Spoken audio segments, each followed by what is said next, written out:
Hello everyone, welcome to the lab 4 of ECE 573 Advanced Embedded Logic Design. In the previous video, we discussed about the common terms in the SDSOC along with the SDSOC pragmas, mainly the SDS resource.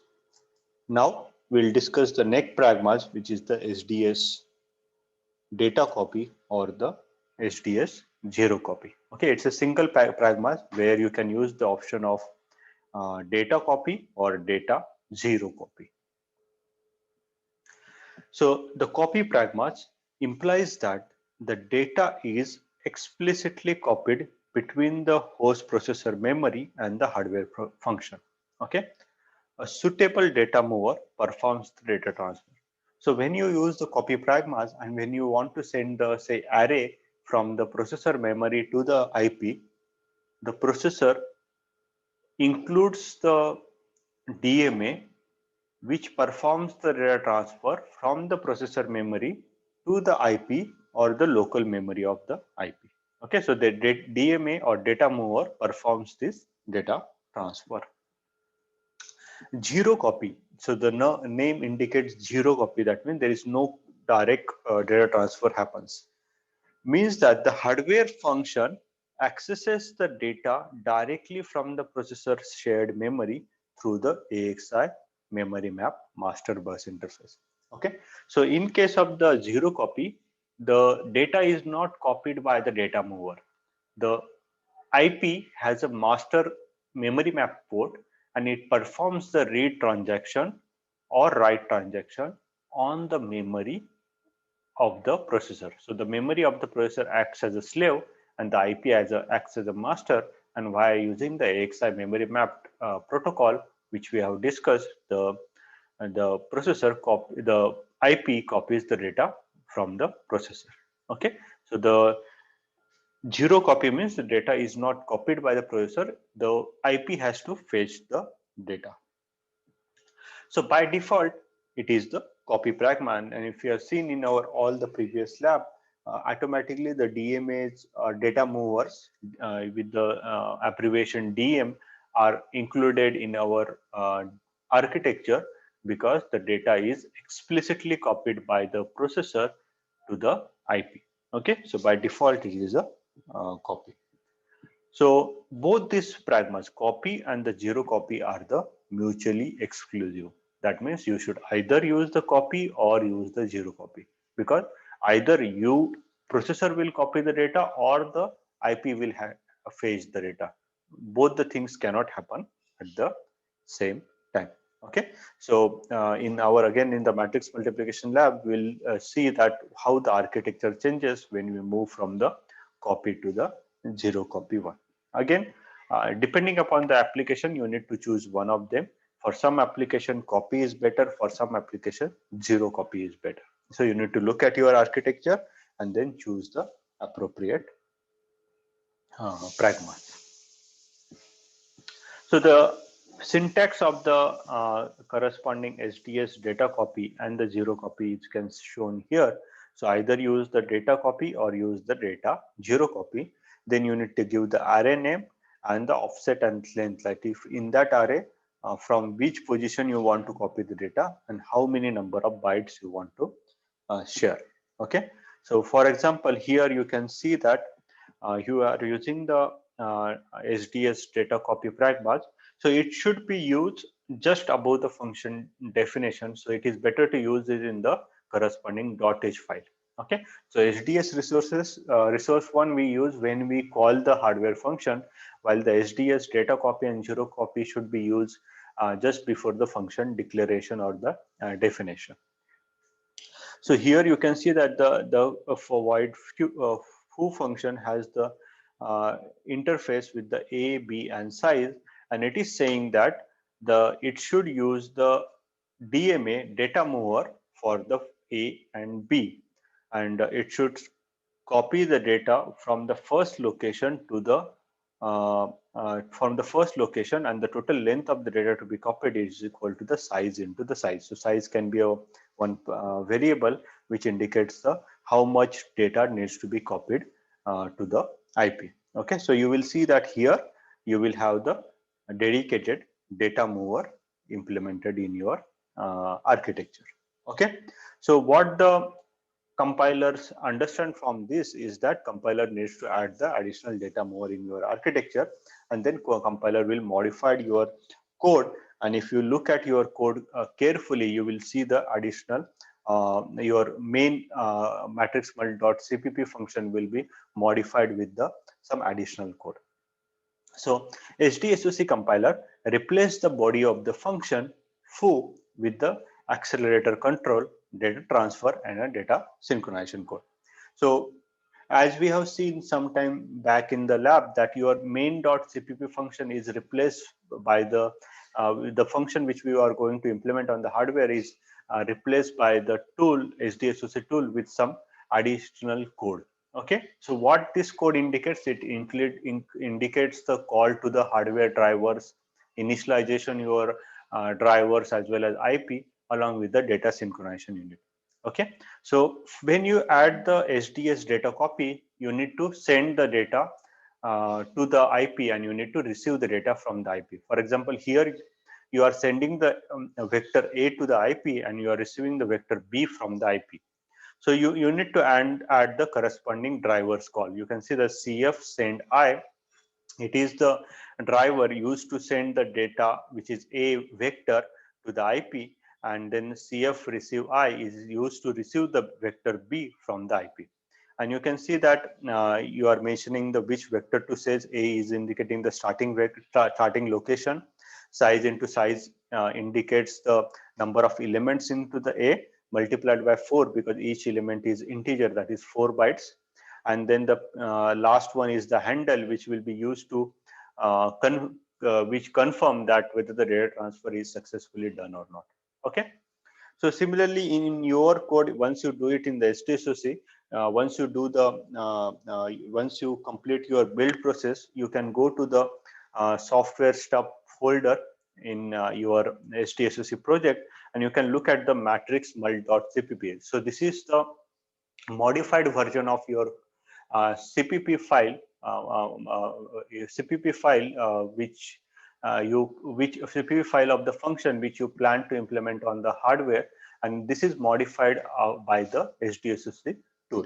Okay, so you can see that in this is the modified function, and you can see that your code has been modified with just a call to the drivers and the call to your IP, which is located in the hardware.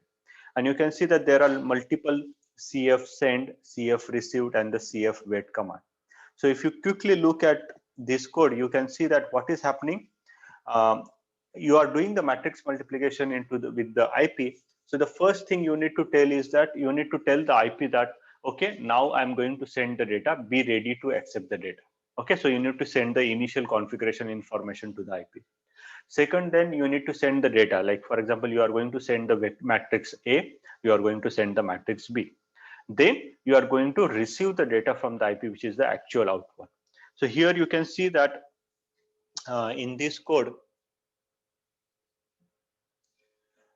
here you can see that you are doing the CF send I, and here you are sending the initial information to the IP that I'm going to perform the matrix multiplication. Okay. Then you are sending the data on the A port of the IP, B port of the IP, and then you are receiving the data for the output port of the IP. And you can see that then you are waiting for the all the three operations to be completed. You can see that this is the handle of that corresponding operation, and you are waiting for that operation to be completed.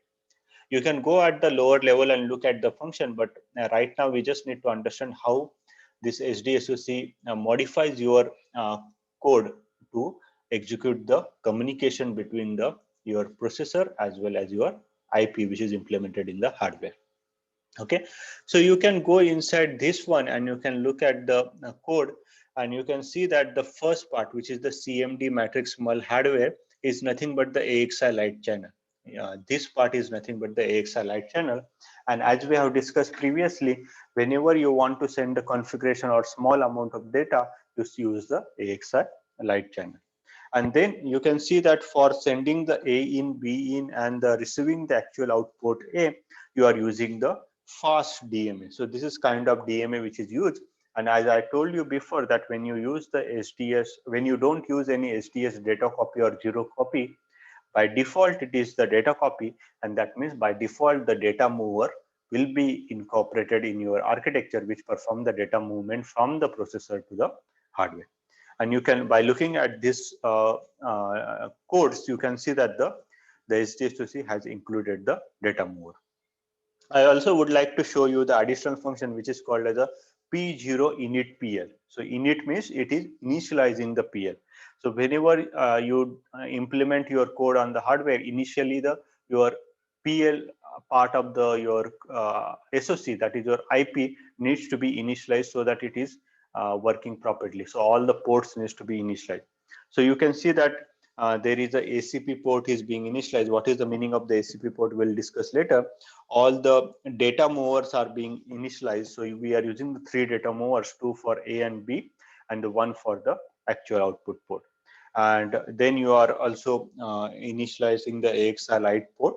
Okay, so all the things are initializing, and at the end you are enabling your accelerator. So you are opening your accelerator. That means you are assigning some address to the accelerator so that processor can communicate with that accelerator via memory mapped communication protocol. Okay, so this is how your hardware part is mapped by the HLS tool to the Verilog or VHDL IP, and then SDSoC includes the data motion networks to communicate the data between your processor and the IP via DMAs or some other units, and along with the synchronization. So when you send the data, you need to make sure that the data is received, and you can say that the corresponding synchronization is taken care by the tool.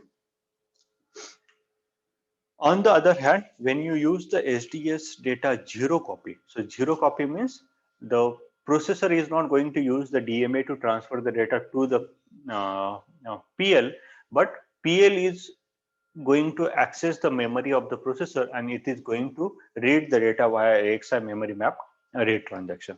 So here you can see that I have replaced the copy with the zero copy, and the rest is same. And here you can see that the processor is only sending that to the IP that your A data is located at this location in the memory, your B data is located at this location in the memory. Now it's a duty of the IP to receive the data.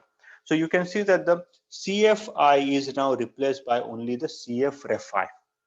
Okay, CFREFI are the function, they only transfer the reference or pointer to the array to the accelerator, and accelerator access the processor memory directly.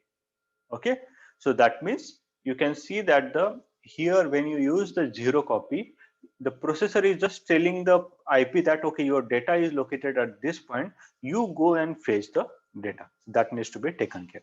And when you use the IP zero copy command in your code, and you will see the corresponding the same function in the stuff folder, the CPP function, you will see that now there is no call to the DMA. So the DMA is out of the question. Okay, so you can see that initial this part remains the same, where you do the configuration of the IP, and then you are telling the IP that okay, you have to take the data from the A data from this location, B data from this location, this is the size of the data, and then you need to write the actual output data at this location, this much amount of data you need to write. That's the only thing, and then the code waits for the completion of the task from the processor. Okay, so this is how the difference, you can find out the difference between the data copy and the data zero copy.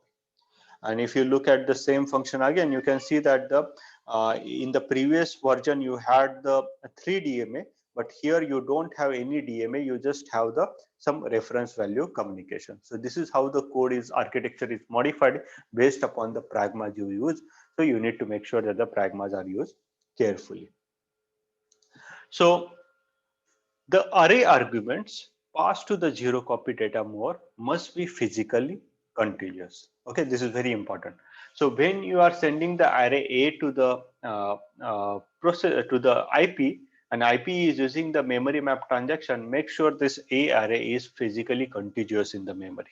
Okay, because we know that the memory map can read the data only in the physical contiguous location. So that's why we have replaced the malloc call to the SDS alloc call. So it guarantees that the data is located in the physical contiguous memory. Okay, so that needs to be taken care. So don't use the malloc one. If you are using the malloc one, you need to use the copy and not the zero copy. When you are using the zero copy, make sure you use the SDS alloc one. So now look at this function, and you can see that this is my .h file here, and in this .h file I am asking the data copy only on the in A. Okay, and here, so there will be a DMA added for this in A, and then I am having this function definition, and you can see that when I declare the function, I am using the in underscore A, and when I am writing the function, I am using only the A. So the tool will give you the error that cannot find the argument in A in the accelerator function. Okay, so the data copy pragmas instruct the compiler to instruct the transfer size expression into the corresponding send and receive call. Okay, so it is essential that the argument names used in the function declaration must match with the function definition. Okay, so the argument names in the function declaration and the function definition must match. Here they are not matching. Okay, so here you can see that the both are different. So C++ compiler will ignore the argument name in the function declaration, because C++ standard makes the argument names in the function declaration optional. You don't need to define the argument name in the function declaration, but it is important. It is must in the function definition. So C compiler will use only these names and will not use this name. So for the C compiler, A and B are the interface to the function, but you are asking the data copy, that is DMA or data more, for the in underscore A, and that's why you will get the this warning indicating that you are asking me to put the data more for the in underscore A, but it doesn't exist for the function. Okay, so only the argument name in the function definition is used by the compiler, and you will get the corresponding warning. So you need to take care of this issue. Okay, so this completes our discussion on the SDS copy and SDS zero copy, which are the important pragmas to decide how the data will be transferred between the PS and PL, whether by using the DMA or by using the memory map transaction.